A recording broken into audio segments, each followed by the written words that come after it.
Is a will valid if it isn't registered by a solicitor? So, solicitors don't register your will in any way. We help you draft them.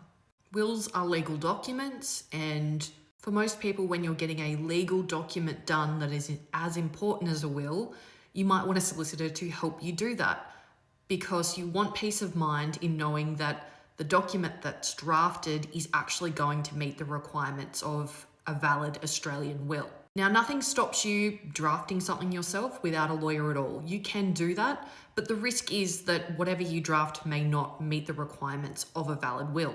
Now, I'm not going to gatekeep. The things that make a will valid are that it needs to appoint executors. It needs to properly dispose of your estate by giving your estate to certain people. Your will needs to be signed by you on each page, and at the time you sign your will, 2 witnesses must be present and must watch you sign, and they must also sign each page of the will.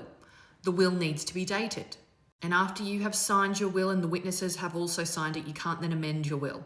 So if you start crossing things out, that can create problems. If you do need to make some hand amendments, that needs to be done before you've signed your will, and anytime you hand amendment, like if you cross something out, you and both your witnesses need to initial that amendment.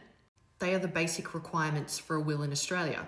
Unfortunately, it's not the signing bit. Well, people do mess up the signing bit as well, but it's how you dispose of your estate and the wording that is used in the will that can create big problems. And that's why people get a solicitor to help them, because you might think that a word is pretty innocuous and it's pretty clear what you meant, but that may not be the legal definition of that word, and it can cause heaps of problems.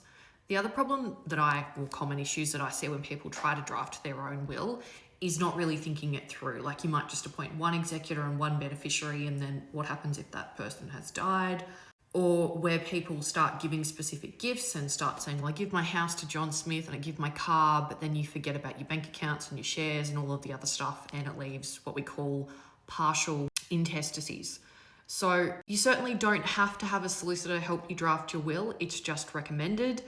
It's a legal document. It's a really important document that you're doing, and I would suggest that you need some form of legal help to do it. Now, if that's not going to see a solicitor at their office, then at least using a product where the will is drafted and checked by a lawyer, like Wills No Frills, is a better option than trying to entirely DIY it yourself. It's just not one of those documents that I would suggest that you should be DIYing entirely yourself, because the consequences of you messing it up can be devastating and cost so much more money than if you just paid a little bit and got it done properly.